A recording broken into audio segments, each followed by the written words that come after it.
Nasir official Islamic channel को like subscribe करें। ईद के दिन कलेजा फटता है। एक तरफ हम ईद की खुशियां मना रहे होते हैं और एक तरफ गरीबों के बच्चे रूठ के बैठे होते हैं। इतने पैसे दोगे तो हम घर से जाएंगे। बच्चे तो बच्चे होते हैं और तो खेलने को चांद भी मांग लेते हैं। वो मुझे वाकया नहीं भूलता उस किरण का जिसने अपने मजदूर बाप से कांच की चूड़ियां मांगी थी और बाप ने उसको चूड़ियां मुहैया ना कर सका तो अगले दिन अखबार में तस्वीर छपी कि वो फंदे से झूल गई और वो मासूम 7 साल की बच्ची वो खुदकुशी कर गई। वो कांच की चूड़ियां लेकर न दे सका। खुदकुशी बड़ी बुरी बात है, लेकिन इस पहलू पे गौर करो कि उसका बाप उसकी नन्ही सी आरज़ू पूरी ना कर सका। उसकी मां का कलेजा कितना फटता होगा कि नहीं होगा।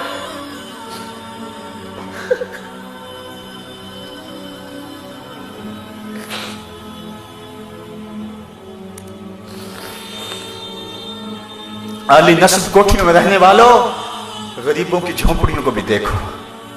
बड़ी बड़ी कारों में घूमने वालों, उन पैदल चलते लोगों के दुखों को भी समझो। अपने घरों में घी के चिराग जलाने वालों, उन लोगों को भी देखो जो नाने शबीना को तरसते हैं। रात को जिनके घर में चूल्हा रोशन नहीं होता। 7-8 साल कबल मैं एक दिन बाजार गया। छोटी ईद का दिन था। मेरे साथ मेरा भाई भी था। तो मैंने कहा कि घर जा रहे हैं, चलो कोई चीज़ ले जाएं, आज ईद का दिन है। तो मछली बाजार में चले गए। तो मैंने वहाँ एक अजीब मंजर देखा जो आज तक मुझे भूल नहीं सका। हमने उसे कहा कि हमें मछली दे दे। तो वो मछली को साफ करके जब उसको काटने लगा तो उसका सर एक बाल्टी में डाल दिया और उसके पीछे दुम उसने थोड़ी सी ज्यादा काटी और थोड़ा सा गोश्त भी उसके साथ चला गया, वो भी बाल्टी में डाल दिया। इस तरह जो भी वो मछली तैयार करता तो सर और दुम बाल्टी में डालता चला जाता। बाकी उसका जो भी उससे गलाजत और जो कुछ भी उससे जो है वो झड़ता वो नीचे फेंकता चला जाता। तजस्सुस था कि ये बाल्टी में क्यों डाल रहा है। खैर थोड़ी देर के बाद मैंने देखा कि एक नौजवान आया पीछे से। उसने उसको 10 रुपए दिए और उसने उस बाल्टी में हाथ डाला और चंद मछली के सर और चंद उसकी दुम्बे निकाल करके एक शापर में डाल के उसको दे दी।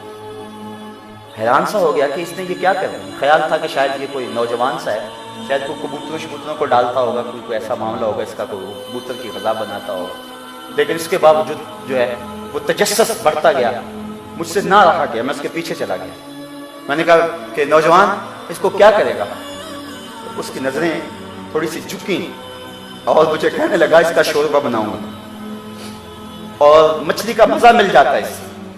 साहिबों मैं ईद के दिन की बात सुना रहा हूं और इस मुल्क की बात सुना रहा हूं। जब इस मुल्क के अंदर लोग ऐसी जिंदगी ईद के दिन भी गुजारेंगे, वो तो हुक्मरानों के गिरेबान नोचने को आएंगे, वो तो अमीरों के घर देके खुश नहीं होंगे, वो तो कहेंगे इन मोहल्लात को आग लग जाए जो हम गरीबों के लिए नाने शबीना भी मुयस्सर नहीं है। ये मैं बात जो है वो अपने मुआशरे का दुख आपके सामने रख रहा हूं। अल्लाह कयामत के दिन उतनी देर तक किसी शख्स को अपने सामने से हटने नहीं देगा जब तक ये पूछ नहीं लेगा कि वफीमा अनफक़हु, ये माल तूने कहां खर्च किया है। आज तो इफ्तार पार्टी भी हम करते हैं तो हमारी कोशिश होती है कि उसमें भी 2 अदद वजीर आ जाएं और हमारी शोहरत हो जाए। गरीबों को तो कोई वहां भी नहीं पूछता है।